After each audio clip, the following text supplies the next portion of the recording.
attend this evening. This is a third in a series of 3 opportunities that Decorah Power is hosting as a chance for you all to think about what does this March 4th referendum vote mean for our community, and hopefully to get you access to information that lets you think, become educated to make your decision to vote. I'm Johanna Bergen. I'm a volunteer with Decorah Power. Decorah Power is a group of Decorah citizens who are interested in finding out what opportunities are in front of Decorah if we explore saying yes, voting yes on March 4th to establish a legal entity as a municipal electric utility. We think about the March 4th vote as a doorway to possibility, to opportunity. We don't know what happens after March 4th, but we know that we don't get to explore the options of what local power and a municipal electricity would offer our community if we don't vote yes, if we don't seek out the pathway to get more information. I'm really excited to be a part of a community that's passionate and cares about this issue and will spend time learning, giving up a beautiful spring-like February evening to hang out with us. If you have missed either of the other educational opportunities, we had Don Com from the City of Ames Municipal Electric Utility and Dave Berg, an energy consultant who talked a bit about feasibility studies. Those are recorded, they're on our YouTube channel, as will this recording be tonight, and we'd encourage you to check them out. There are several Decorah Power folks in the room. We'd be happy to take questions about the ballot question, about our stances and why we're doing this work after the presentation. But tonight, we really get to talk about the opportunities between rural electric cooperatives and municipal electric utilities. And so I am really excited that Brian Krambeer has been willing to come to us in Decorah and share some of his experiences and sort of the work of My Energy and what partnership looks like for My Energy with MEUs throughout their territory. For tonight, Brian's got the stage, he's got some great content to share with you all, and then there will be time for questions and answers. So look forward to hearing what you all are curious about. All right? Thank you. Thank you very much.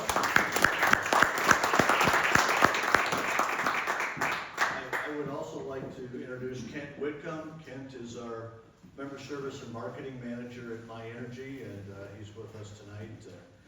First of all, I think you guys all understand the vote that you have before you. The City of Decorah is served, and the territory is Alliant Energies. And we have defined service territory laws in the state of Iowa, and My Energy very much supports those. So Alliant Energy is serving the City of Decorah. My Energy is kind of all the way around the city. You go up to the Downing Addition, Toppling and Goliath, the airport. That's probably the most visible My Energy service territories. But again, we follow the law and support that we have those defined boundaries. There's also a law in the state of Iowa that says a municipal utility can create their own municipal utility, or a city can create their own municipal utility. And I think that's what your vote is all about, is creating your own municipal utility.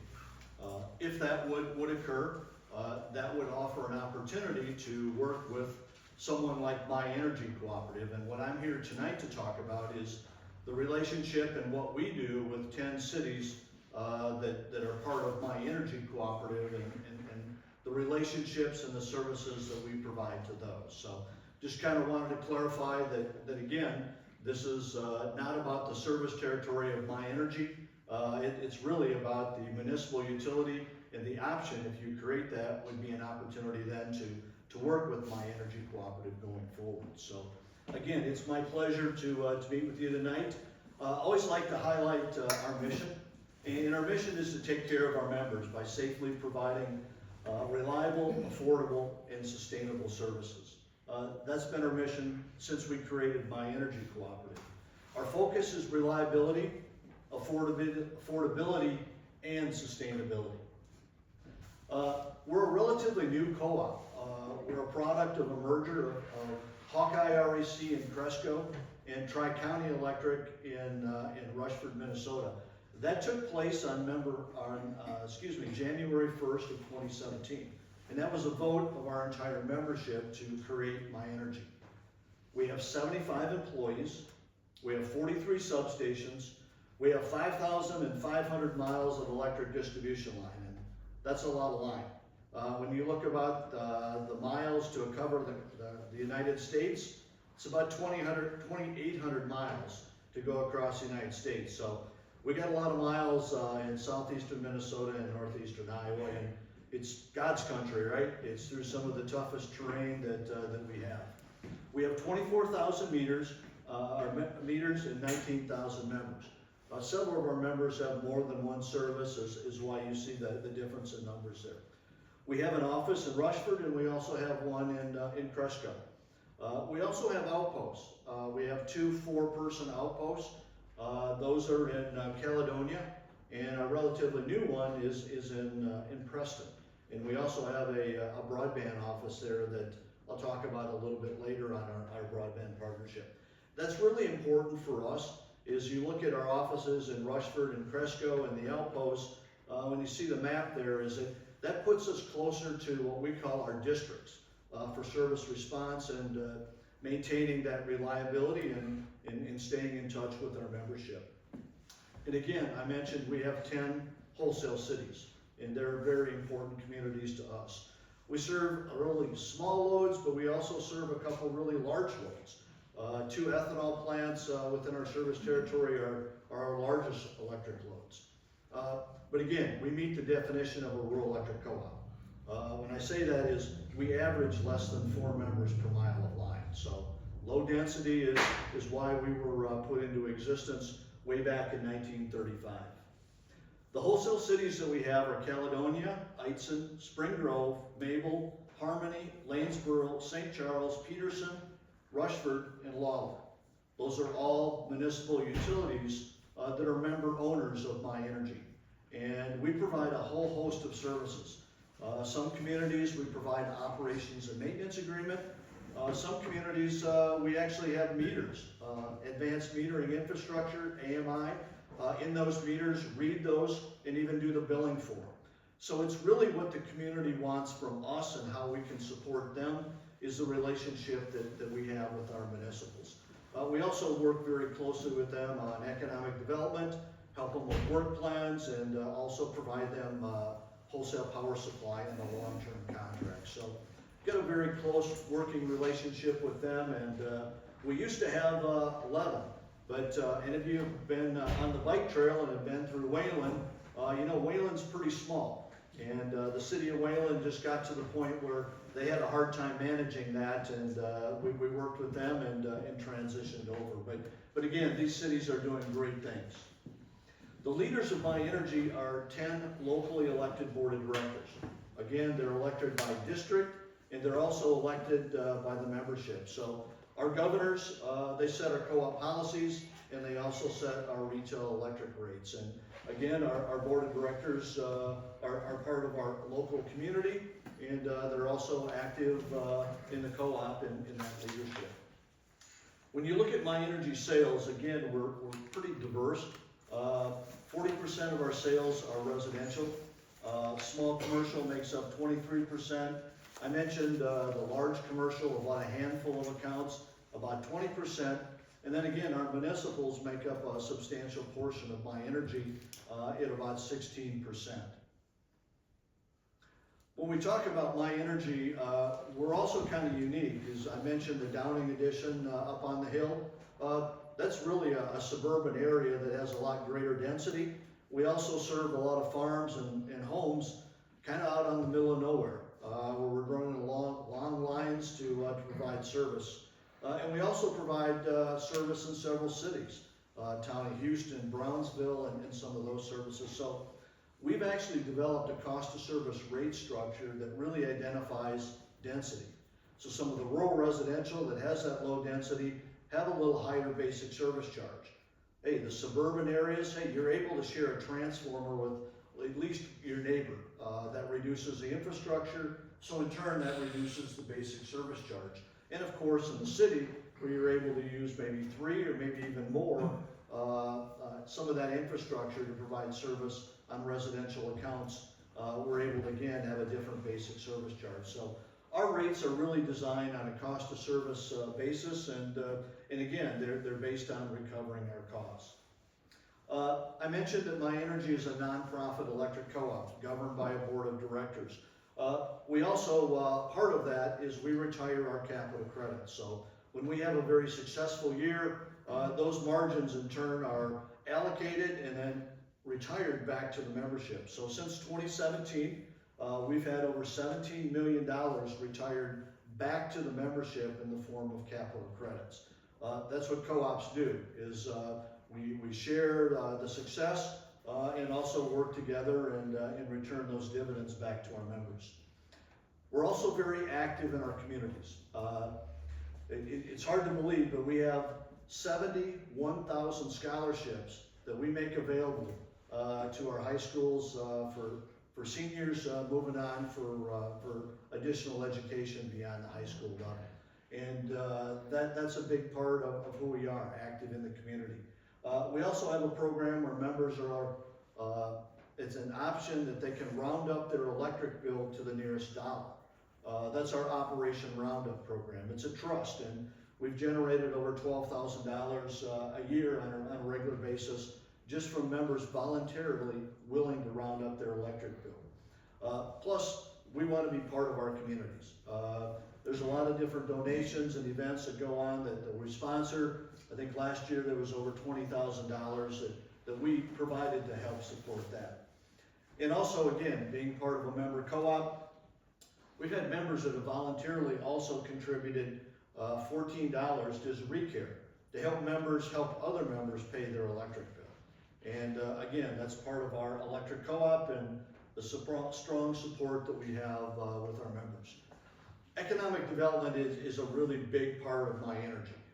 When I say that is we're part of the United States Department of Agriculture, USDA, and the Rural Utility Services is under USDA.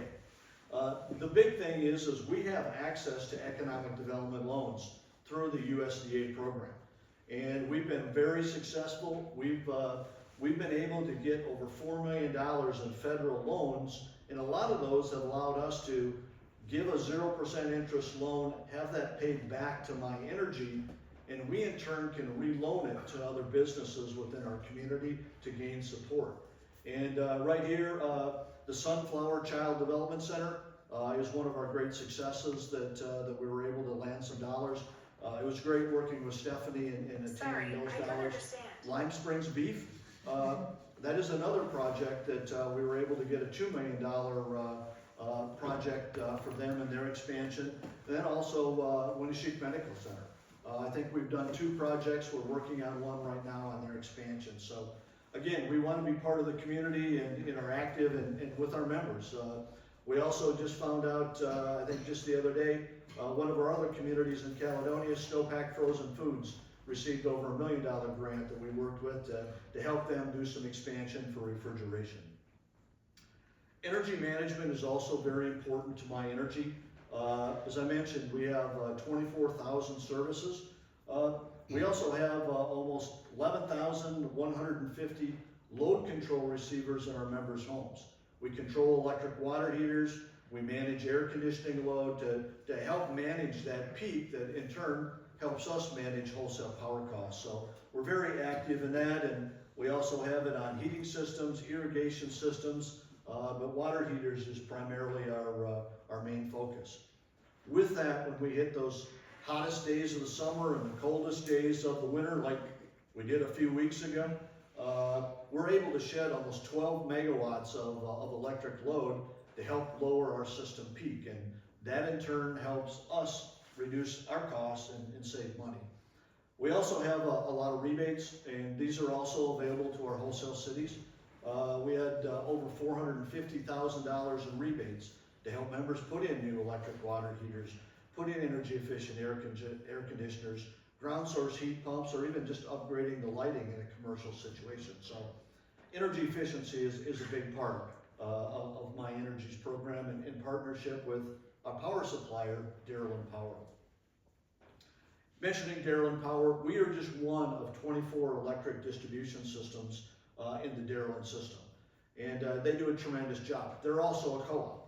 Our director, Jenny Sharmer, who serves the Winona area, is currently serving as the board chair of Darylin Power, which certainly, again, you have a local board of directors in Darylin Power that are certainly connected to their distribution co-op. So you can see my energy there kind of down in the little corner.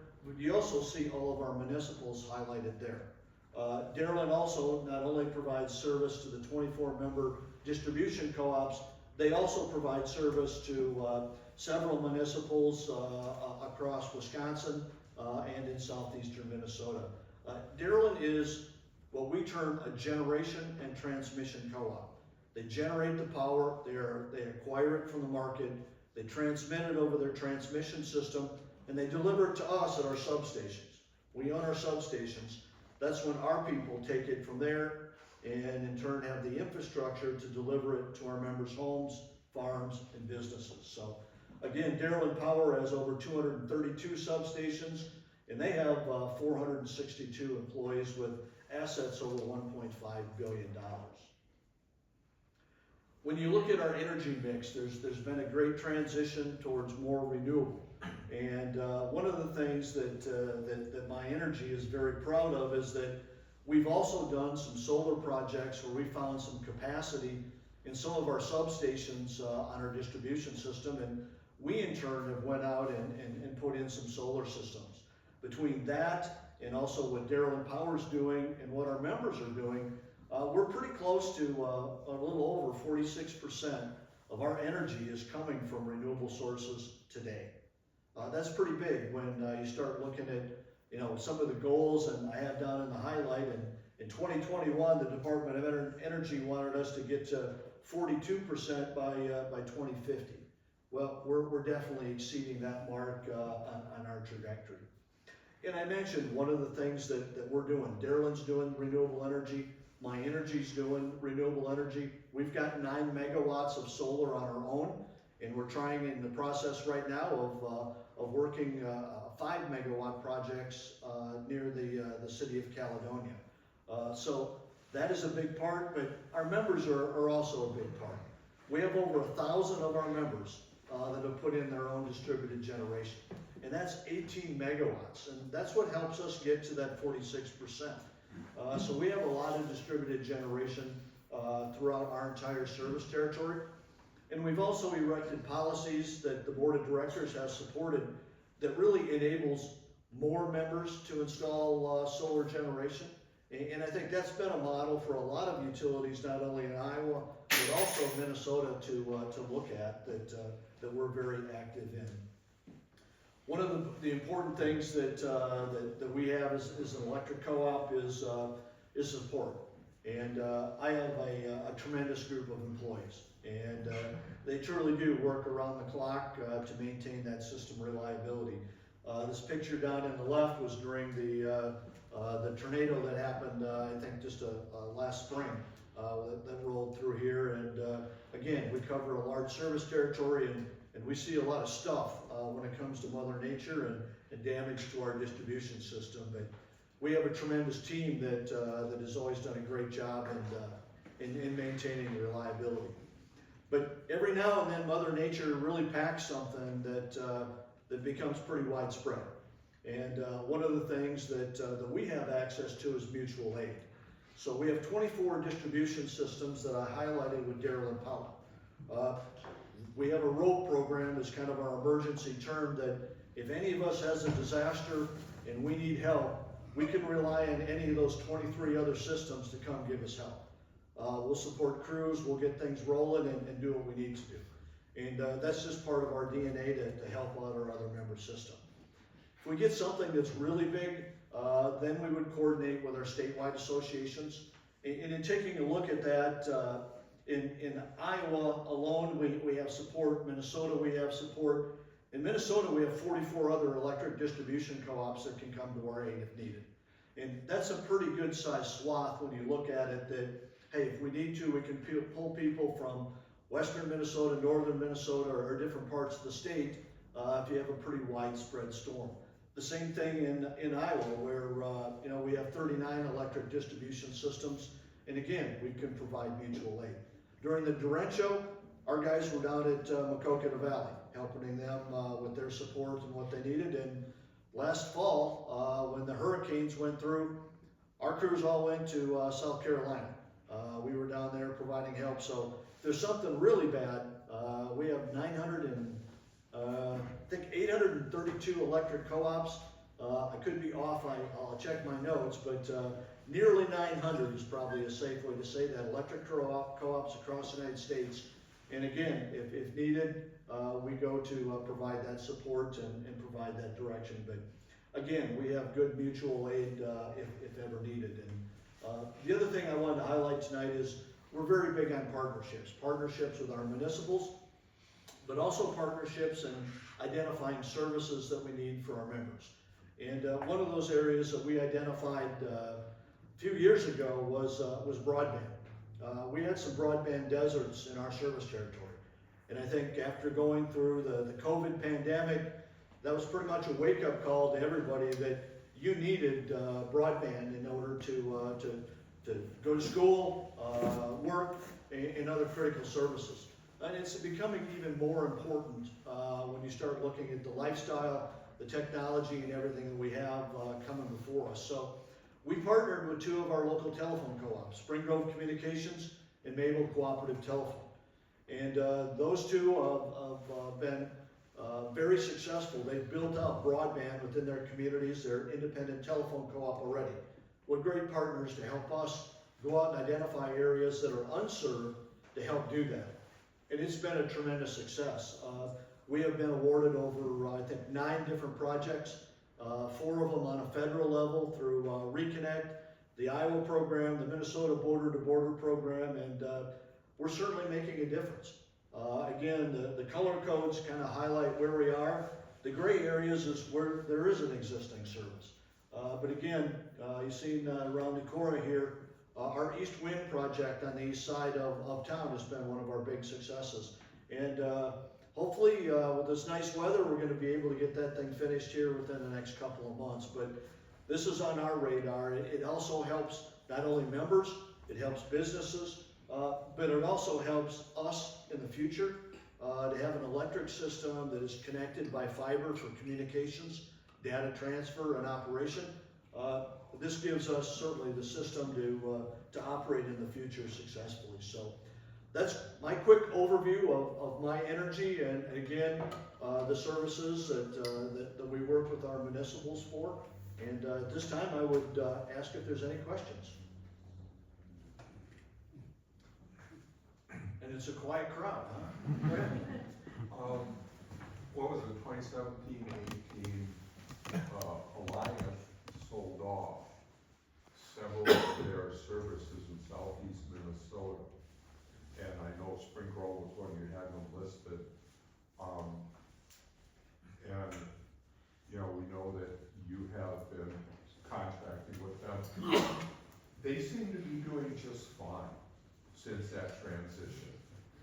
The transition that you're relating to is called the Southern Minnesota Energy Cooperative, where a group of electric co-ops in the southern part of Minnesota formed together to create SMEC, and then we worked with Alliant to acquire the members and the customers that kind of zigzagged all through the state, from almost all the way from probably the Lewiston area all the way out to the western part of the state, almost into South Dakota. And they had a pretty fragmented service territory, and it really made sense for us to be able to work together to do that. And I think to look at that, that's one area where we were able to work together to find something that was positive for them, and it also worked well with us. But we also agreed that we did a 10-year wholesale power contract with them as part of the agreement to sell us the assets, and we'll work with them for a 10-year period. So that has worked really well for us, and like I said, it's hard to believe, but this July 31st will be the 10-year anniversary of that transaction. What do you think was the ratio between urban or communities and rural. You know, what's the percentage of that you took over was for the small towns and was rural farm customers? We ended up primarily with, probably Lewiston was our largest community. But a lot of the areas that they had, again, connected smaller communities as you went across the state.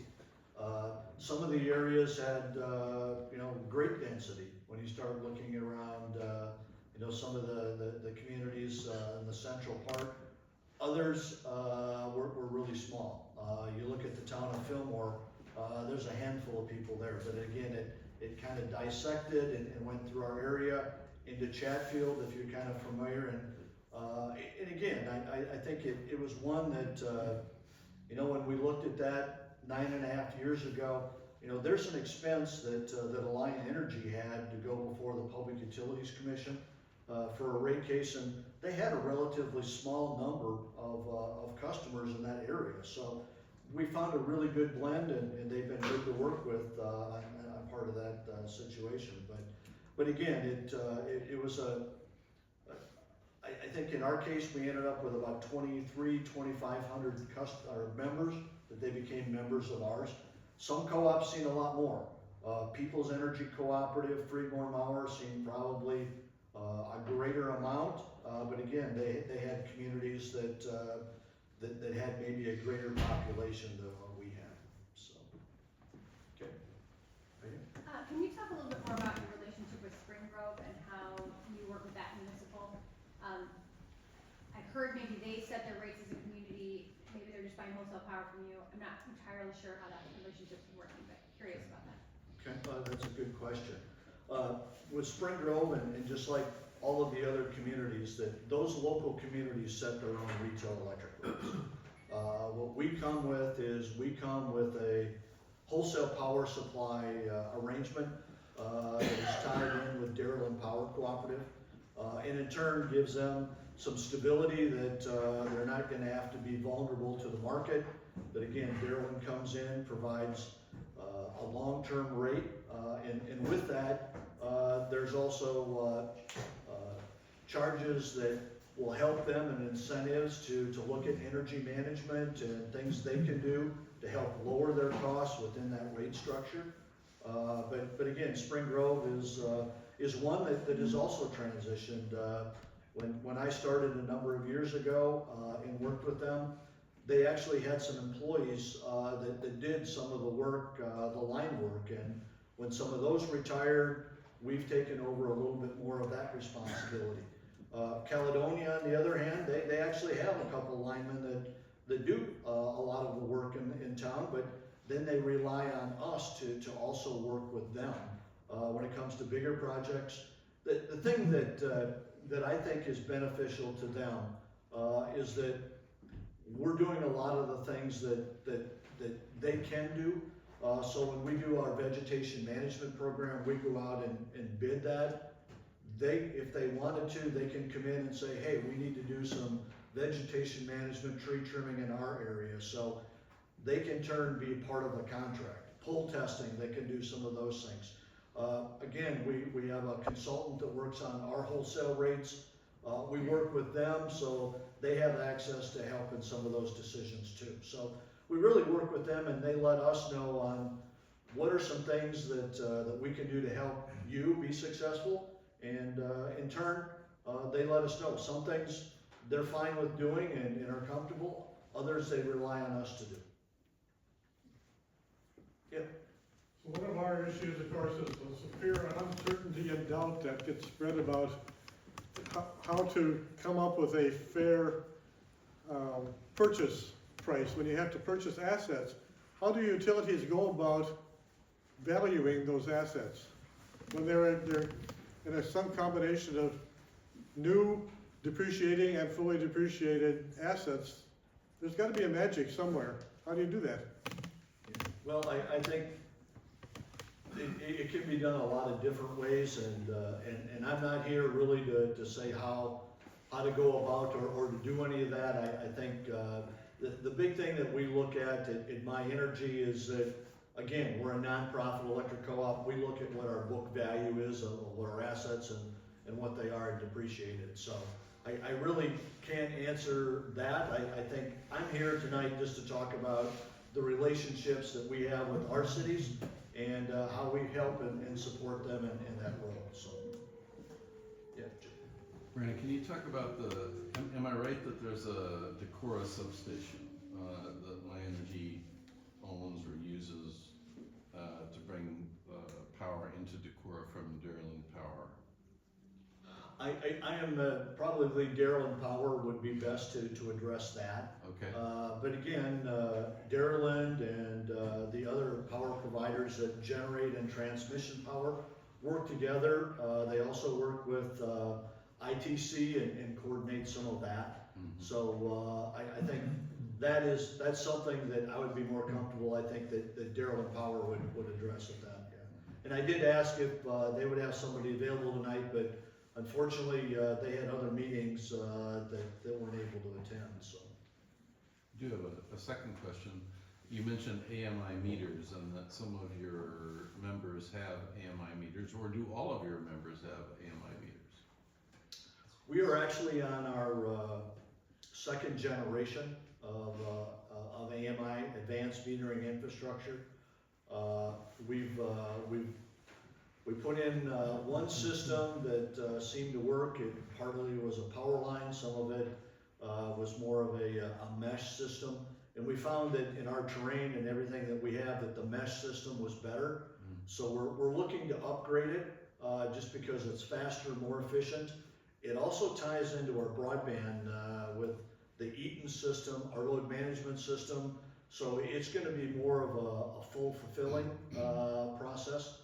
And again, it's the city of Eitzen was one that we worked with that they had meter readers that would go around the community and read meters. They had a spreadsheet process, and we're just like, hey, we can work with you to help get a better process to be able to work. And that's where installing those and having that information report back to us.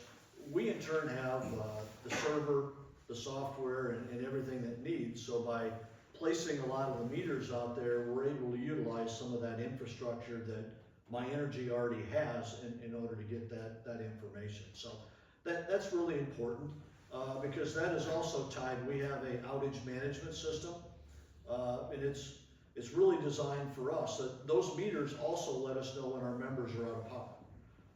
So not everybody calls in anymore to let us know that there's a power outage, but we're able, our line crew with iPads in the field are generally able to look to find out if a circuit is on and if members are out of power or if it's been restored. So that's kind of a two-prong approach that you get the meter readings timely in order to do the billing, but then with our AMI system, we're also getting an outage management system that also helps report in. So Brian, so last time you were over here a couple years ago and you gave a presentation to the Energy Task Force here in Decorah about, you know, what MI Energy is, and at that time, of course, you made, you know, a general offer that if we went down this road, MI Energy would be willing to at least have a conversation with Decorah City about actually taking over all the service and maintenance under a contract with Decorah, if that was discussed and found advantageous. Can you talk a little bit more in detail what that would look like? I want to go back to the relationship that we have with our cities, our wholesale cities. Right now, there's a service territory law in Iowa, and we very much abide by that. And again, there's also a law that allows you to create a municipality in the city. If the city would do that, that in turn would allow an opportunity then to work with My Energy to do those things. But again, I really want to stress tonight that that would be an opportunity if you create a municipal electric utility to be able to work with somebody with My Energy. I think that there would be different things that we could certainly look at. A lot of that would be dependent on what the utility commission, the city council, others would really want from that type of service. So I think it's premature. I mean, I think I can give you an idea on, I mean, all the different things that we do to our other communities, but that's really a local decision on what services and what you'd like to see and how we could help you to do that. But if all of those things did occur, I mean, we would welcome an opportunity to sit down and see if there were some things that you know, we could do. Because that again, your local decisions with a municipality, your local decisions will be on power supply, it'll be on services and all of those things that we are providing to those other 10 communities. My understanding is you already serve some customers in Decorah. How many Decorah customers and businesses do you already serve? Well, the big part is the east side of town, Toppling and Goliath, the airport. We work with your Decorah Jobs program, some of the economic development, some of the apartments up there, some of the expansion as it continues to go east. And again, there's just some fringes, but primarily I would say the east side of town is probably where we've seen the most both growth.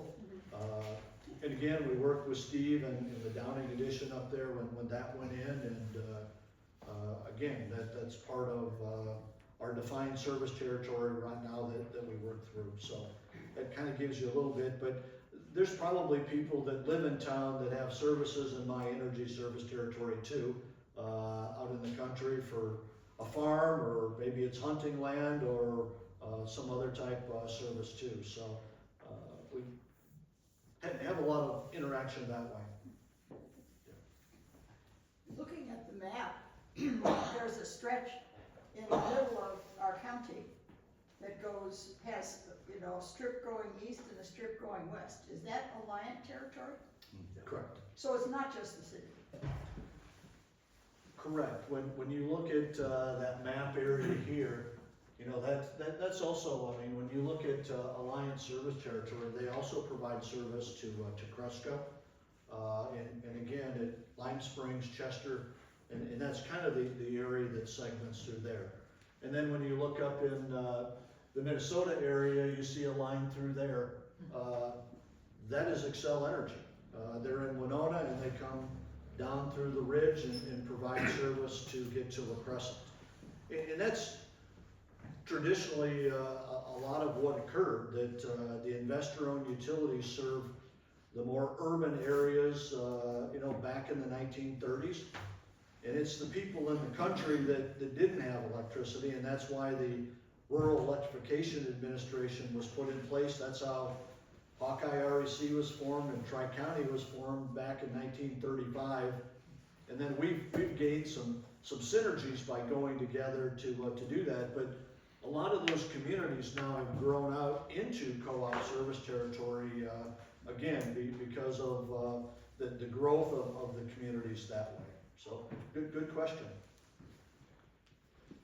Go Jim. Either one. Just out of curiosity, does the state of Iowa distinguish the difference between a municipal utility versus an REC? Yeah, like I mentioned, there are 39 electric distribution co-ops in the state of Iowa. I do not know the number of municipals, but they're both public power when I look at that. And again, I've been in the industry for a long time, and when you look at electric co-ops, it's member owners. Local directors elected local governance. When you look at a municipal utility, again, you've got a local electric utility commission, you got local governors. It's part of public power, and that's probably the difference between an investor-owned utility. So co-ops and municipals work pretty close together in that front, but there definitely is a distinguishing between the three separate organizations and how their governance and how they operate. Right, I think there are 135 municipal electric utilities in Iowa, and Thank you. 39 or 41 rural electric cooperatives, and I think in Minnesota there might be 80 munis, and in Wisconsin maybe 40 to 60, something like that. So the reason I bring that up is I think people in Decorah are legitimately concerned about the fact that the city of Decorah doesn't have an electric utility. Who's gonna run it? I think we can conceive of, linemen who might work for Alliance saying, well, I'd rather stay in Decorah, how about hiring me?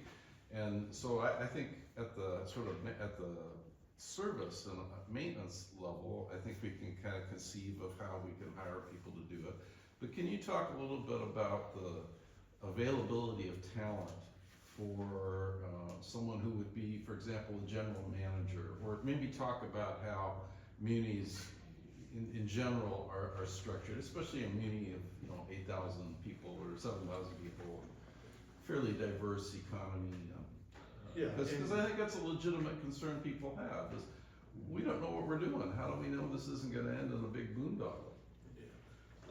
In a lot of cases, when we look at, and I'm gonna just use examples that we have, St. Charles is a growing community up along I-90, a lot of growth from Mayo Clinic happening there. They work really close with us. They have some local utility staff that handles minor projects. They work with us on maybe some of the bigger stuff and maybe bid that out to do that. We work with them to help give them direction on, here's a consultant, here's a vendor that can help you do that. In a lot of cases, the city manager in a lot of, in St. Charles and in Caledonia, some of our largest, they in turn are kind of in charge of everything, but they may have an electric utility manager that maybe has some background on the utility scale and can provide some of that direction. That's also the role that we help at My Energy to come in and help them with work planning, substation maintenance. Darrell and Power provides some of those resources to us to be able to do that. So there's a great support team out there. I think with the My Energy family, I mean, we work really closely with our wholesale cities. We're going to be going to a community next week to talk to them about rate structure. We're also going to go to them and talk to them about their work plan and helping them do an inspection to see what do you need to do to recover in your rate structure to do the things that you need to do. So again, it's a very positive, but it's a very open relationship that if we can help them, we can. But again, there is some local expertise that has some general overview of the system that can operate with our team, but also there's Darrell and Power that provides a lot of those resources. We own our subs, okay? But a lot of what we do, we rely on Darrell and Power to help us with that. And they handle the transmission, the high voltage stuff. We also are part of a pretty big network when you look at equipment. A number of years ago there was shortages in transformers and equipment. Well, the electric co-ops got together and we actually formed an organization called RESCO. It's a rural electric supply cooperative. And in turn, they had an ample amount of inventory and even acquired enough to help us, and we were able to pre-order a lot of that stuff.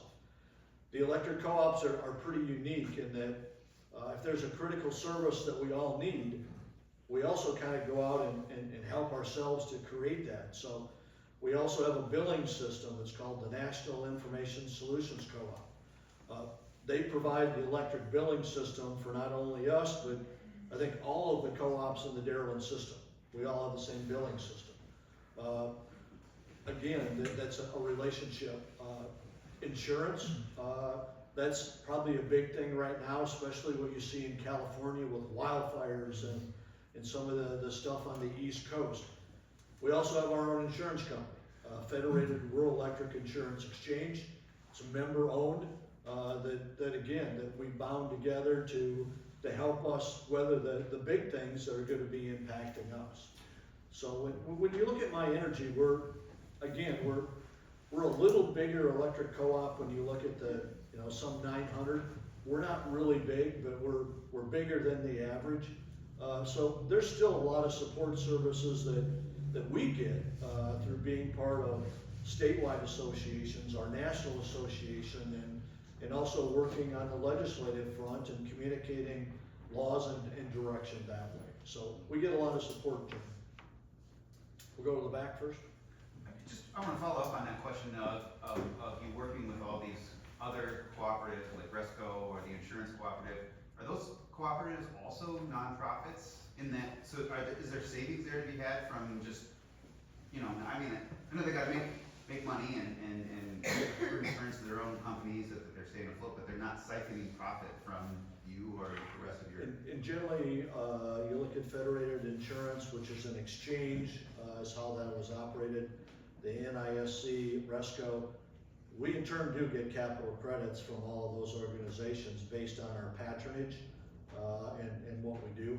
We also have elections at those organizations, so we have board of directors that serve on the board of directors of all of those organizations. So again, it's local input that I think is one of the things that makes us unique, but also I think gives us a real close tie in all those working relationships that we have to go through. So good question. So I think there was another one here. Oh, okay. This is gonna be a difficult one, but can you think of a town similar to the size of Decorah that has gone through this successfully? We're about 8,000? Can you think of any?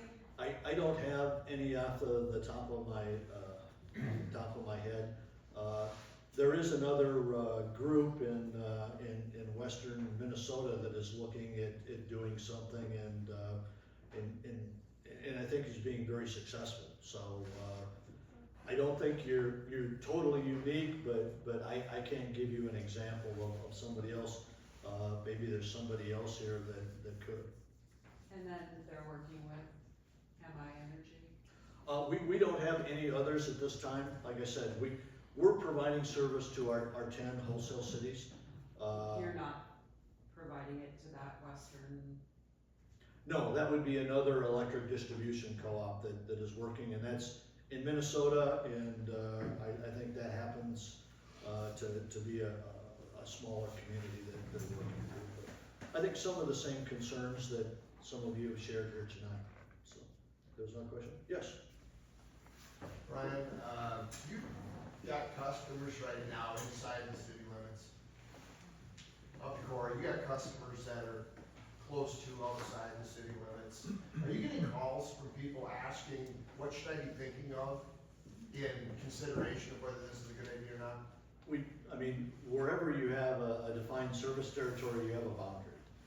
So there's always going to be people that are close to that. We're not receiving a lot of calls. And again, I think that this is a local decision. This isn't about switching to my energy territory. And I think I really wanted to be very clear on that, is that we have defined boundaries as they're laid out. This is a decision that you follow the state of Iowa law that allows a city to create their own municipality. So that's really the decision that I think is going to be before the community here. And if you would do that, then there would be an opportunity to work with My Energy and like we have with some of those other communities that we serve. Have you had communities that you currently serve that were thinking about switching to a different provider? What advice would you give them to consider before they did such? And what if it wasn't Alliant that was being left? What if it was you already providing the service and we were thinking about not using you anymore? What would you say? Well, hold on, there's some things you want to consider. What would that advice be?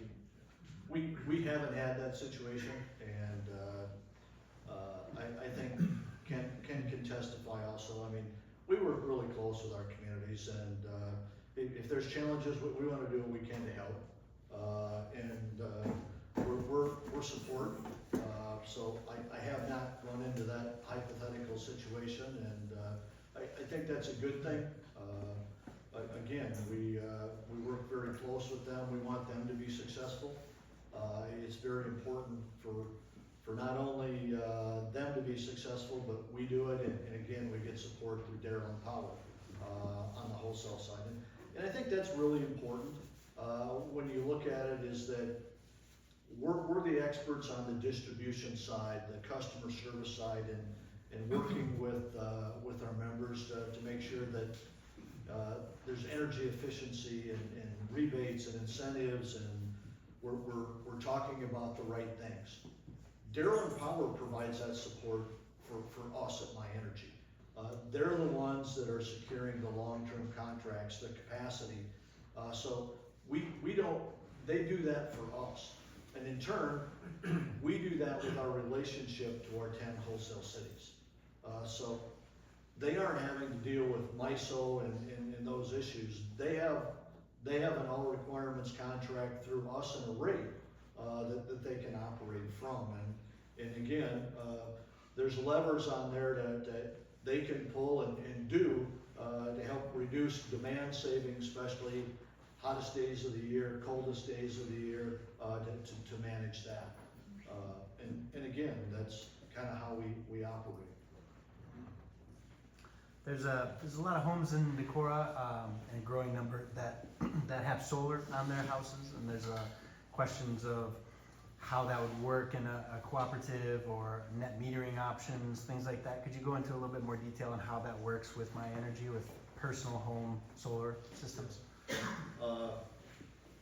My Energy is in the state of Minnesota, and we're also in the state of Iowa.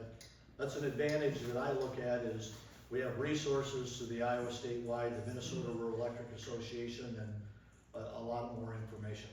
In Minnesota, we have a net metering law that really is designed for overproduction. You could do up to 40 kW. And in Iowa, when we merged and created or consolidated, created My Energy, we wanted something that would be beneficial for all of our members. So that's where when we looked at our net metering policy, in Iowa, we looked at a size to load. So you could install a DG system, distributed generation solar, based on what your energy consumption would be, so you're not over generating. That did two things. One is it allowed members to really size their system based on what net metering really is, net your energy usage.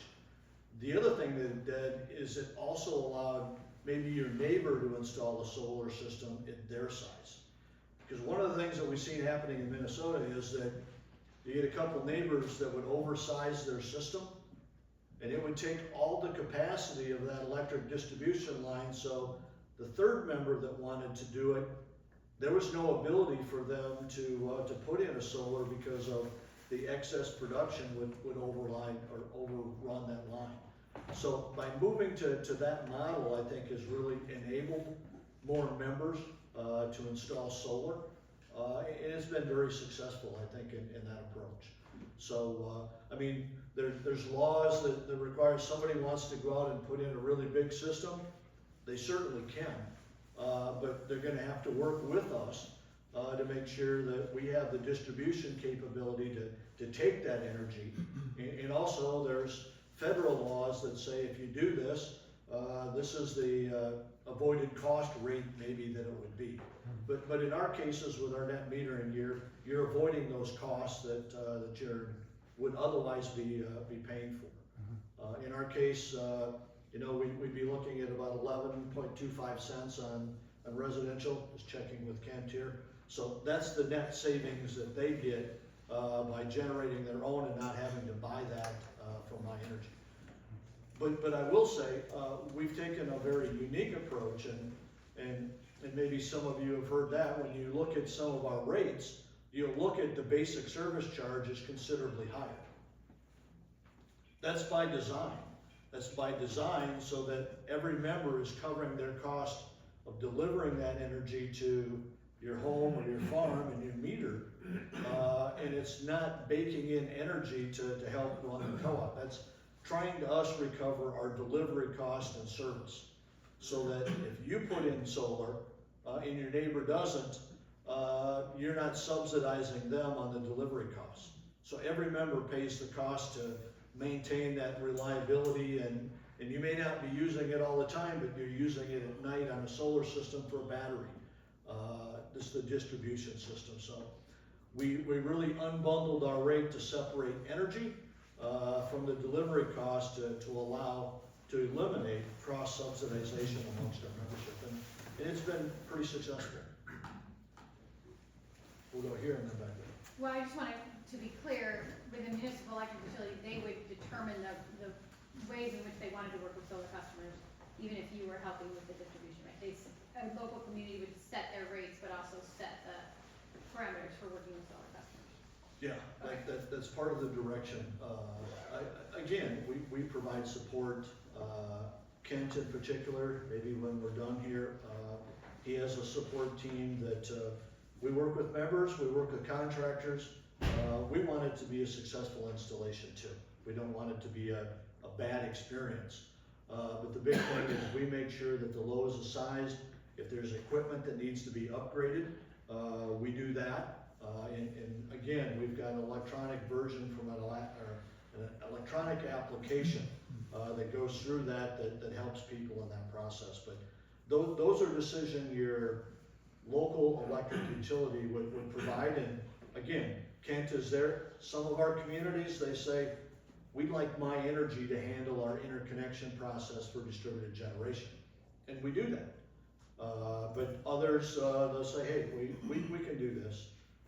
So it's whatever the local municipal utility would want us to do. Yep. Do all of your wholesale communities have unique rate structures, or are there any that have adopted your broad structure? And then the second question to that would be, are there municipal electric utility providers that are also offering like rebate programs, or are those somehow filtered through Dairyland in some way? Yeah. So when our wholesale cities, they have access to our incentive program and everything we do. So when you look at My Energy's website, and we offer a water heater, air conditioning rebates for energy efficient refrigerators, our wholesale cities have access to all of that, okay? But again, their rates are really set by their local electric commission and in turn their city council. Obviously, they're driven by the wholesale rate, okay? So if there's a demand charge for summer and a demand charge for winter, they're gonna work to help figure out, or a consultant to figure out, are they recovering those costs and making that happen. We in turn have a rate consultant that we work with that helps us establish our rates. And in turn, we're able to share that overview with a lot of them to help them do that. But again, it's mainly driven locally on what they want to achieve and how they operate their utility. Did that answer your question? A lot of them follow our existing rate structure on what we have and how they operate. And again, they're the ones that determine what their needs are, what their services are, what they need to recover, all of those things. Okay? Here. Going back to, Brian, you were talking about the billing process. Is that something, and you say that a lot of municipals can tap into this, would the city of Decorah be able to tap into this as well? I think everything is on the table when we start looking at things like that. And again, I think that's a decision that your local municipal utility would make. And I say that is that but they may decide that they can do their own. There's enough residency that they would rather do their own. That would be an option. But again, those are local decisions. It isn't a decision that says you have to do X, Y, and Z. Those are all opportunities to investigate and determine the best path that meets their need. As we look at costs and risk, are you guys in a position, is My Energy in a position to offer a steady PPA rate, say for a certain number of years, to mitigate their risk when it comes to developing their municipal. So what I guess what I'm saying is I'm trying to identify a wild card, and that would be the price of electricity. So is there a way that you can mitigate that? My Energy has a very close working relationship with Darylin Power. We are beyond, I think we're probably close to in all requirements that extends out beyond 40 years. What we have with our municipals and offering them a rate through them is a long-term agreement, not as long as My Energy's, but there is a long-term commitment in a rate structure that they would have. There's a long-term commitment, but that doesn't necessarily identify the rate. There's a rate structure that is guaranteed through that process to be the same. Just like, I mean, nobody can predict the future. Agreed. Okay? But the deal is our power at My Energy is coming from Darylin Power. I have a director that sits on their board of directors. They will determine the wholesale rates at Darylin. Darylin in turn will give me the rates based on my member owner rate class, and as a member of Municipal, they in turn are getting a rate class rate is part of My Energy through that is long term. Let's just say, I think you and I both know that the price of energy is driven by the price of natural gas. Price of natural gas in the last 20 years has gone, 3 years ago, it was at 20-year lows, and I think we're all reasonable people, and we should be able to expect it to go higher again, which is gonna increase the cost. Would it be fair to say, I understand that you're part of the municipal, and that you are basically a middleman in this. So what I'm trying to do is identify costs as it trickles down from Darylin to Decorah. And how do we mitigate the risk associated with some of the unknowns that are out there that you speak of? I'm not gonna make any estimates on the price of electricity and what's doing that. And I think the big thing, again, I'm a distribution manager. I manage the distribution co-op of My Energy Cooperative. And we make sure the lights are on. We do the things that we need to do because I know what the rate structure is at Darylin that they give me on what I can do to control my peaks, what I can do to manage my load factor, what I can do to energize our energy management system. But I'm an owner of Darylin Power. My Energy is an owner of Darylin Power. I have a board of directors that sits on there that determines those rates. And those rates, again, are member-owned rates driven down. So the rates that our municipals get are member rates from My Energy that we get. So, but again, we're talking about Darylin Power and their rate structure that I guess I would not comment on that. Okay. One more quick question, and then I'll quit picking on you. It's all right. So you've mentioned you own your distribution subs and the distribution lines, correct? We own those, yes. My Energy does. Okay. So let's say the city of Decorah wants to put a 5 megawatt solar project just outside of the city limits, say similar to your project that you have just north of town. That would come in on a distribution line, correct? Let's say let's just theoretically say it's a 5 megawatt project. Is it going to be it'll be on a 69 kV line?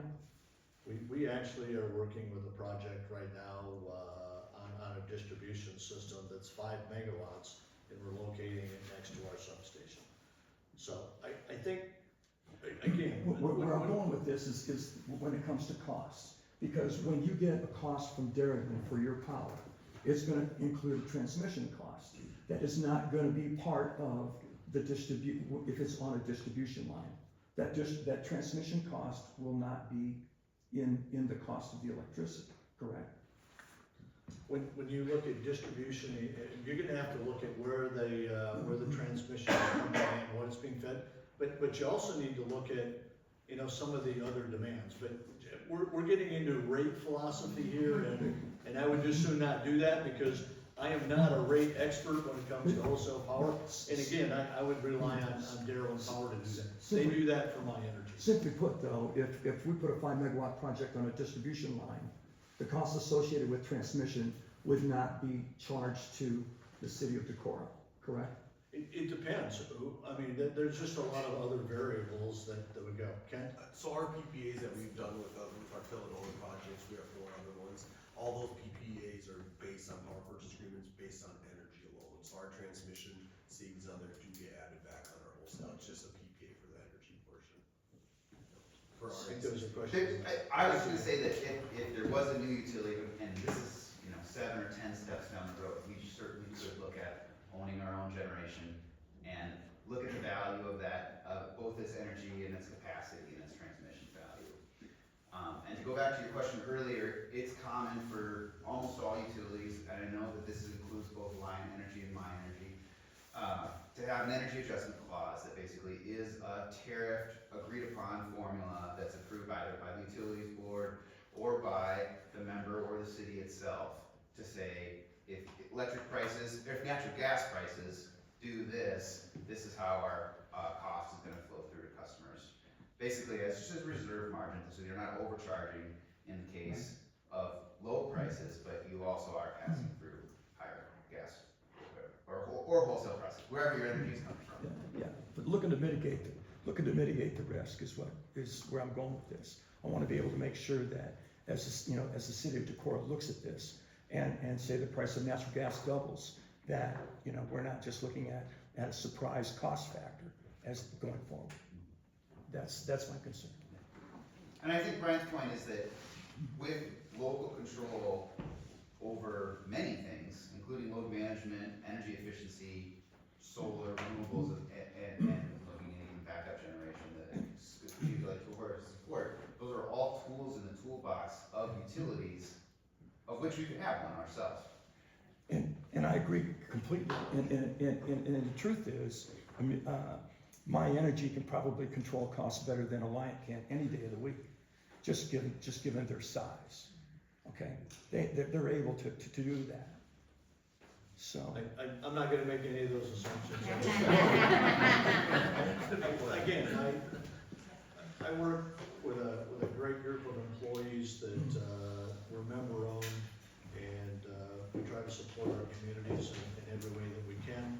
And like I said, I'm here as if that would happen and there would be an opportunity. Yeah, we'd like to have an opportunity to sit down and talk to you, but we'll wait and see.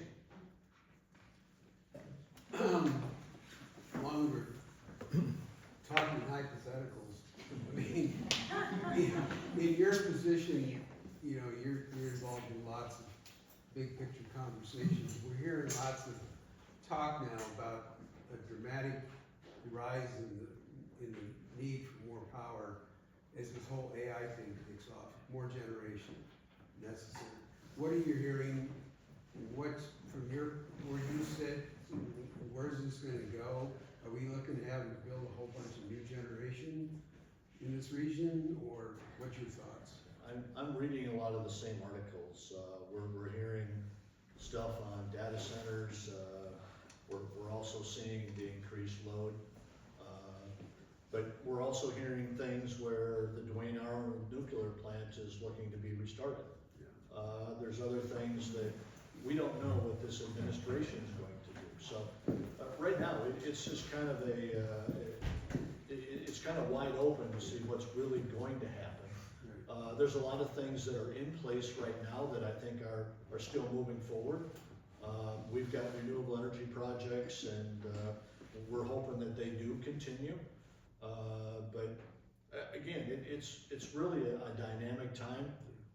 We're also seeing some things, batteries starting to come, and there was more renewable energy. So it's an exciting time. There's also new technologies that are continuing to help make us more efficient too. So I'm not an expert when it comes to that. I'm reading the same things you are, and again, I think we rely so much on Darrell Power Cooperative to give us that protection when it comes to wholesale needs. Because what we're trying to do is we're trying to grow my energy cooperative. We're working with members on some consumer businesses and member businesses, and you know, they in turn support us on what our needs are. So, but like I said, I think the things that aren't changing, that I see, energy efficiency, conservation, peak demand, those are just good practices by shaving peaks and utilizing energy efficiency. Off-peak energy is really attractive, and I think optional time of use rates, things like that we're hoping to roll out to our members this spring. That here's our rate, but here's another rate that if you want to shift some of your energy usage to truly off-peak, maybe there's some savings opportunities. So that's kind of what we're trying to do, but I don't have the answers for you. I want to bring us back to just sort of like the different structure, right? Because when we think about what's happening in Decorah, we're talking about changing the structure of how the company is run. Can you share a little bit about what you see as the advantages of public power compared to investor-owned power? Well, I'll just say this, that I'm very biased. I've worked for an electric co-op since 1987. And I've always had a local board of directors that provided direct input to us. They've also had to make some very tough decisions in regard to how the system operated and investments like, you know, headquarters facilities, consolidating, getting into broadband. But I think the local aspect is what I see as a true advantage.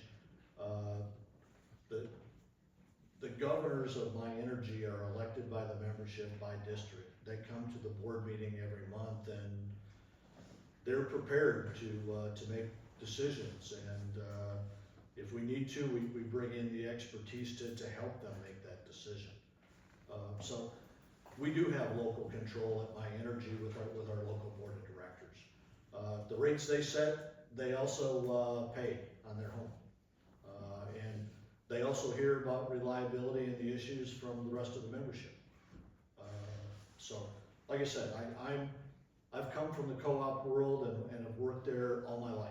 And I got a tremendous passion for it. And like I said, I'm just very happy to be at my energy with some really great employees that do marvelous things every day, and a board of directors that I think understands what the mission and the job is serving on the board of directors.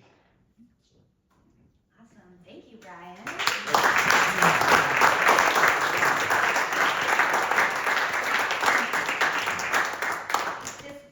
Thank you, and reiterating, thank you for presenting from your experience and passion for local energy and sharing the realities of how My Energy partners with other MEUs. Our goal tonight is that you leave with a little bit more information. You heard a little bit about potential for future partnership, and you understand that there are not answers to all of the questions folks in Decorah might have about what would electricity provided by an MEU look like. And I just want to let you know that that's because it's not time for those answers.